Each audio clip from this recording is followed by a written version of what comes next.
নাহমাদুহু ওয়া নাসাল্লি আলা রাসূলিহিল কারীম আম্মা বাদ। আমাদের আশেপাশে এমন অনেক ভাই ও বোন আছেন যারা হারাম সম্পর্কে জড়িয়ে ধোঁকা খেয়ে আল্লাহর উপর ঈমান হারিয়ে ফেলে। তাদের ধারণা আল্লাহ তাদের ভালোবাসেন না, আল্লাহ তাদের ভালো চান না।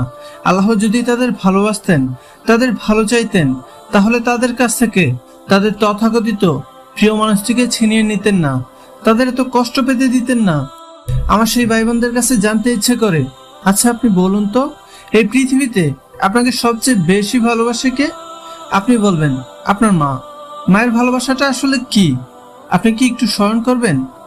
আপনি যখন মায়ের পেটে লাথি দিয়ে পৃথিবীতে এসেছিলেন, তার পূর্বে আপনি তাকে 10 মাস কষ্ট দিয়েছেন, সময়ে অসময়ে তাকে যন্ত্রণা দিয়েছেন।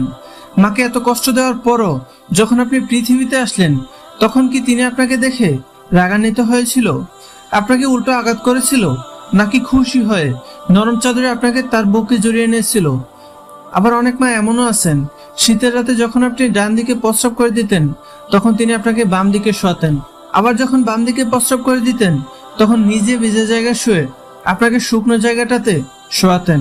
এটাই হলো মা, এটাই হলো মায়ের ভালোবাসা। শত দুঃখ কষ্ট সহ্য করার পরও যিনি চান তার সন্তান একটু ভালো থাকুক। আচ্ছা, এতগুলোর কথার মাধ্যমে তো প্রমাণ হয়ে গেল আপনার মা আপনাকে সবচেয়ে বেশি ভালোবাসে। এখন প্রশ্ন হচ্ছে, আপনার মা যদি আপনাকে সবচেয়ে বেশি ভালোবাসে থাকে, তাহলে ছোটবেলায় যখন আপনি ছুরি বটি নিয়ে খেলা করতেন, তখন আপনার মা কেন আপনার কাছ থেকে ওইসব জিনিস ছিনিয়ে নিতেন? তিনি তো আপনাকে সবচাইতে বেশি ভালোবাসেন, তাই না? তাহলে আপনি কান্না করার সত্ত্বেও কেন তিনি আপনার কাছ থেকে জোর করে আপনার প্রিয় খেলনার জিনিসগুলো ছিনিয়ে নিতেন? আপনি এখন বলবেন তিনি আপনার ভালো চান, ওই জিনিসগুলো আপনার জন্য কল্যাণকর ছিল না, যা আপনি জানতেন না। কিন্তু আপনার মা ঠিকই জানতো, তাই তিনি আপনার কাছ থেকে সেই জিনিসগুলো ছিনিয়ে নিতেন। এখন আসুন, আপনি যে বললেন আল্লাহ আপনাকে ভালোবাসেন না, তা কতটুকু সত্য যাচাই করে দেখি। শুরুতেই জানবো আপনার অস্তিত্ব কি ছিল। এক ফোঁটা জমাট রক্ত, সেখান থেকে ধীরে ধীরে মাংসপিণ্ডে একটা পরিণতি লাভ করে, এবং আস্তে আস্তে আপনার চোখ মুখ নাক কান আকার আকৃতি আল্লাহ নির্ধারণ করেন। এই পৃথিবীর কেউ যেখানে আপনাকে রিজিক পৌঁছানোর ক্ষমতা রাখে না, সেখানেও আল্লাহ আপনার জন্য রিজিকের ব্যবস্থা করেছেন, আপনার শ্বাস নিঃশ্বাসের ব্যবস্থা করেছেন। তারপর যখন আপনি পৃথিবীতে আসলেন, খুবই দুর্বল ছিলেন, সেখান থেকে আল্লাহ আপনাকে ধীরে ধীরে শক্তি সামর্থ্য দান করে যুবক বয়সে উপনীত করলেন। এই যে আল্লাহ আপনাকে এই পর্যন্ত আনলেন, কি জন্য আনলেন? আপনাকে কেন সৃষ্টি করলেন? কি জন্য সৃষ্টি করলেন? এই প্রশ্ন কি আপনার মনে জেগেছে কখনো? জাগবেও না, কারণ শয়তান আপনাকে দুনিয়ার ধোকায় ফেলে দিয়েছে। আল্লাহ তাআলা আপনাকে সৃষ্টি করেছেন শুধুমাত্র তার ইবাদত দাসত্ব বন্দেগী করার জন্য, আর আপনি তা না করে দিনের পর দিন আল্লাহর নাফরমানি করতে শুরু করলেন, আল্লাহর অকৃতজ্ঞ বান্দা হয়ে গেলেন, জানা ব্যভিচার হারাম সম্পর্কে জড়িয়ে গেলেন। তারপরও কি আল্লাহ এক মুহূর্তের জন্য আপনাকে অক্সিজেন দেওয়া বন্ধ করে দিয়েছে? আপনার রিজিক বন্ধ করে দিয়েছে? সুস্থতা কেড়ে নিয়েছে? তারপর আপনি বলছেন আল্লাহ আপনাকে ভালোবাসেন না। কিন্তু সত্যি তো এটাই, আল্লাহ আপনাকে যতটা ভালোবাসেন, আপনি নিজেও নিজেকে ততটা ভালোবাসেন না। আচ্ছা, একটাবার চিন্তা করে দেখুন তো, আপনার বাবা মা যদি আপনাকে এত কষ্ট করে বড় করার পর আপনি তাদের অবাধ্য হন, একদিন, 2 দিন, 3 দিন, 4 দিনের দিন, তারা কি আপনাকে তাদের সাথে রাখবে?